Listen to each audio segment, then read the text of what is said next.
En instantes estaremos con nuestro próximo invitado, pero antes quiero pasar a nuestra placa de presentación del blog.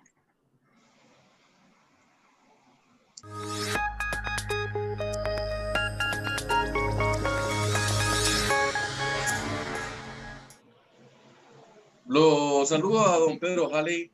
Justamente, como siempre, es un gusto enorme dialogar con él para conocer detalles de lo que está pasando en el Instituto de Previsión Social. Él es gerente de prestaciones económicas del IPS para hablar hoy sobre la cuestión de los aguinaldos a los suspendidos, cuestión que también está preocupando ya que estamos próximos a la finalización del año. Don Pedro Halley, lo saludo. ¿Cómo está? Buen día. Buen día, Juan Pablo, un gusto, a las órdenes.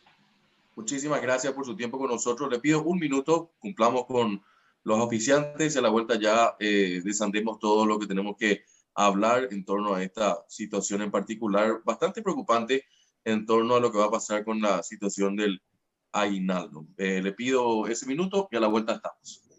Okay.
Ya estamos hoy martes hablando con los protagonistas de las informaciones. Don Pedro Halley, gerente de prestaciones económicas del IPS, de vuelta, muy buen día.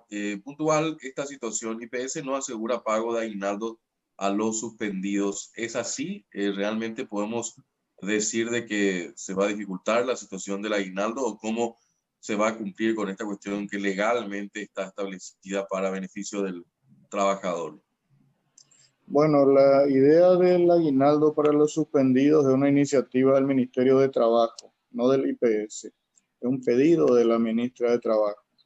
El aguinaldo, como sabes, es un beneficio previsto en la legislación laboral para 13º salario, digamos, que se calcula proporcionalmente a lo percibido en el año del empleador.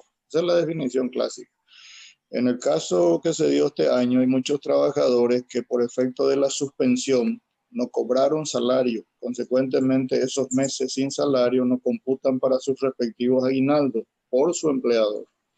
Entonces surgió la idea de que el IPS, de los 100 millones de dólares que le entregó el Estado, también insuma una parte para pagar una especie de aguinaldo. Pero realmente no es un aguinaldo porque el IPS no es empleador. Es sencillamente el gestor de una compensación económica. Ahí se tropiezan con algunos problemas, principalmente desde el punto de vista jurídico positivo. ¿Por qué? Porque en la legislación del IPS, ni en la ley 6.524/20 de emergencia sanitaria, no está previsto el pago de una bonificación llamada aguinaldo a los trabajadores suspendidos.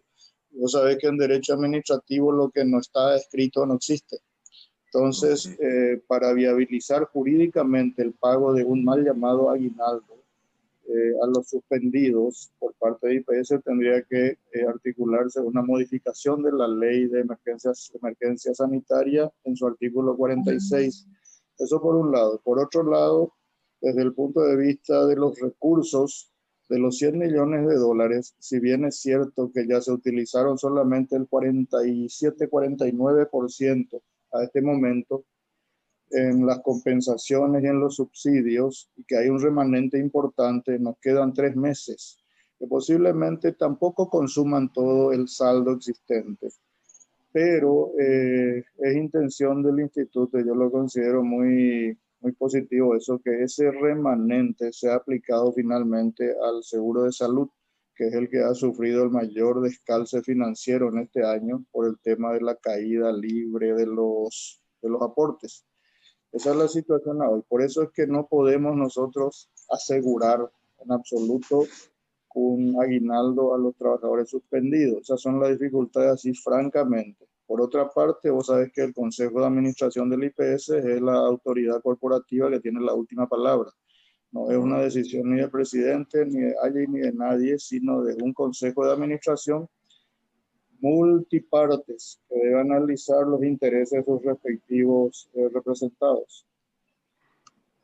Ahora, en torno a eso último que está planteando, ¿qué cree que pueda ser la decisión final de este órgano, que es el que toma justamente, como decía, los lineamientos finales en torno a una situación como esta? Sabemos que es un año complicado, sabemos que es un año muy difícil y que en realidad ahora, en medio de la pandemia que todavía no ha terminado y hay un relajamiento social, la gente se está empezando a mover y la crisis económica se está empezando a sentir, porque por más de que la escuchaba ayer a la ministra del Trabajo diciendo de que hay un retorno de los empleados suspendidos en muchos de los casos de forma gradual, el impacto sigue siendo fuerte el del desempleo, don Pedro Jalí, y esto va a implicar el hecho de tener la necesidad de ese aporte.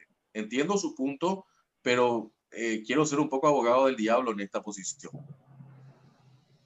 Sí, entiendo perfectamente. Desde luego que yo también como funcionario de la seguridad social y funcional a la seguridad social, por mi formación y por mi filosofía, creo que el seguro social debe auxiliar siempre en todas las contingencias negativas al trabajador. Una de esas contingencias negativas es precisamente la imposibilidad de un aguinaldo digno. Esa es una contingencia negativa. Ahora bien, como te dije, también por los principios del derecho administrativo, si no está escrito, no podés mover, por más buenas intenciones que tengas, no podés hacer nada, porque vas a incurrir en transgresiones que van a costarte caro, por decirlo así. No solo a mí, a un consejo de administración, a un presidente, a la autoridad ordenadora de gastos. Yo contestándote, te digo, sí, hubo un desaceleramiento importante, pero en este momento estamos apenas, entre comillas, 21.000 personas suspendidas. Arrancamos con 100.000 personas suspendidas allá en mayo y estamos ahora en 21.000. Quiere decir que hay una reactivación, una reincorporación de muchos sectores y otros que todavía siguen en el parate, ¿verdad? Como gastronomía, hotelería, eventos, turismo, agencia de viajes. Pero hay una curva descendente en cuanto a las suspensiones de trabajo. Tampoco los aislamientos por COVID se comportan en forma dramática o pesada, digamos, como fue el dengue, que llegamos a 44.000 subsidios de reposo en 3 meses allá a fines del año pasado. El subsidio de reposo por COVID hoy estamos en 675 personas, que es nada en relación a dengue. Claro. Entonces, evidentemente hay una curva hacia abajo en cuanto al sector formal inscrito en IPS. Se está reincorporando. Otra pauta que nos indica eso es la recuperación de los aportes. En septiembre casi ya empatamos con septiembre del año pasado. Yo creo que en octubre ya estaremos empatando otra vez en recuperar los aportes que tuvieron un bajonazo, digamos, entre abril y mayo. O sea, los indicadores para nosotros son auspiciosos, pero no tranquilizadores. Como siempre dije, hace rato que venimos soportando un descalce financiero histórico en el Seguro Social. Esta pandemia fue una coyuntura que nos tiró más abajo. Ahora recuperamos la normalidad, pero esa normalidad no es lo óptimo. Lo óptimo es pasar de 4 trabajadores inscritos a 8 por lo menos inscritos en el Seguro Social. Esa es nuestra realidad hoy. Se desaprovechó una oportunidad importante con este tema de las suspensiones para que al retorno puedan ingresar dentro de la seguridad social. Sí, realmente los que están retornando son los mismos que estaban. No hay un efecto formalizador, digamos, a pesar de que en la conciencia social, laboral, se instaló de que es conveniente ser formal, porque el informal tuvo que esperar, tuvo o sobrevivir como sea, pero Claro. el formal aseguró un ingreso mensual, poco o mucho, 1.096.419 mensual, poco o mucho no sé, a muchos no les satisfizo, pero por lo menos, dicho crudamente, le permitió comer a mucha gente. Así de simple, fue un subsidio alimentario realmente. Pero aún así no se produjo un pico de formalización. Yo creo que a partir de ahora tenemos nosotros que hacer un trabajo inteligente de decir esto. Es conveniente ser formal, porque te viene una coyuntura negativa global y nos vamos al demonio entre todos. Entonces, lo único que te salva es un seguro social fuerte, formal y que te auxilie en los momentos duros. Ahora, don Pedro, sabemos de que la formalidad no es una característica muy nuestra todavía y que se lo debe hacer de manera coercitiva en muchos de los casos. ¿Cree que el camino tiene que ir por ahí? O sea, obligar y controlar. Sabemos que el Ministerio del Trabajo lo tiene que hacer eso. ¿Tiene la capacidad para hacerlo? No, no es una cuestión coercitiva. Desde hace 74 años es una cuestión coercitiva de acuerdo a las leyes. El resultado es pésimo. 4 de cada 10 inscritos. O sea, la coacción instalada en las leyes sobre el tema no es el mecanismo para lograr la formalización. ¿Cuál es el mecanismo? Y miremos lo que hizo Uruguay. Uruguay tenía este problema hacia la década del 80 y empezaron a trabajar en la educación en seguridad social, primaria, secundaria, universitaria. Y hoy llegaron a un punto en que el 96% de la población uruguaya está configurada como protegida por la seguridad social. Entonces, la cuestión pasa por cambiar el chip mental de nuestros trabajadores y de nuestros jóvenes, induciéndolos y enseñándolos y educándolos que la formalidad es el camino para estar bajo la sombrilla, al amparo de la protección social.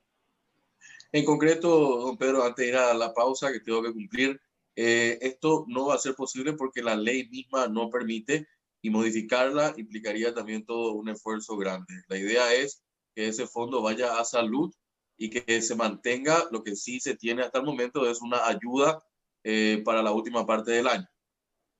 Correctísima la visión y enfatizo lo siguiente, una ayuda hasta fin de año implica un sexto pago que posiblemente el presidente Guetich lo anuncia hoy ya, un séptimo pago en noviembre y un octavo pago en diciembre. Eso es lo que la ley nos permite y se va a cumplir a rajatabla hasta el último centavo para la gente de nuestra idea. Nos va a sobrar mucho. Bueno, posiblemente también vaya para la gente, pero a través de salud.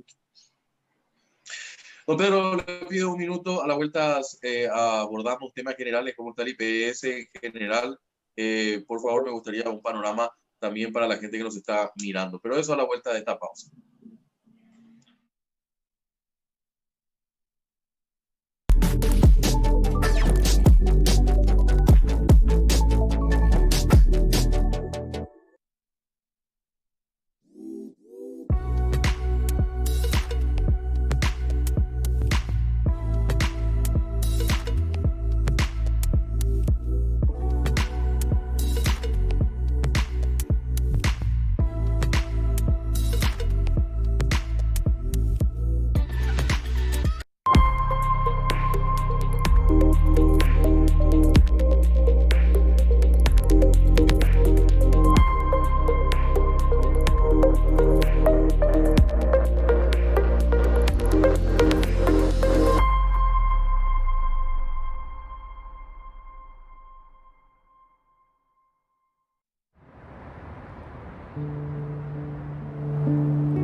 ese regimiento.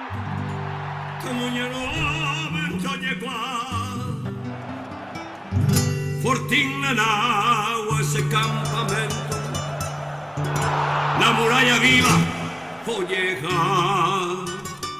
Roatama, Javite, Sala y Etepe, Peteico, Emero, Ñeñandu, Caro, Jayajan, La Orera, Irepe, Pedestal de Gloria, Oma, Ejaguá.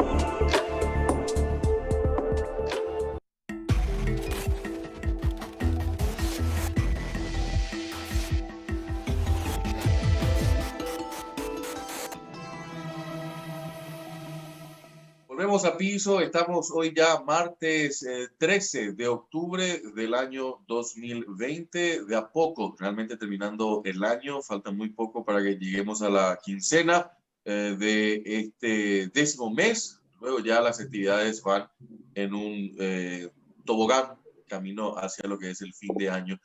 Don Pedro Ojali justamente nos acompaña para la audiencia que recién se pone en contacto con nosotros.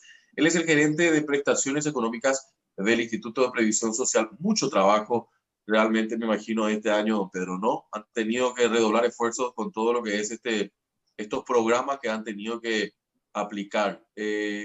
¿Algún año comparativo al de este han vivido? ¿Recuerda?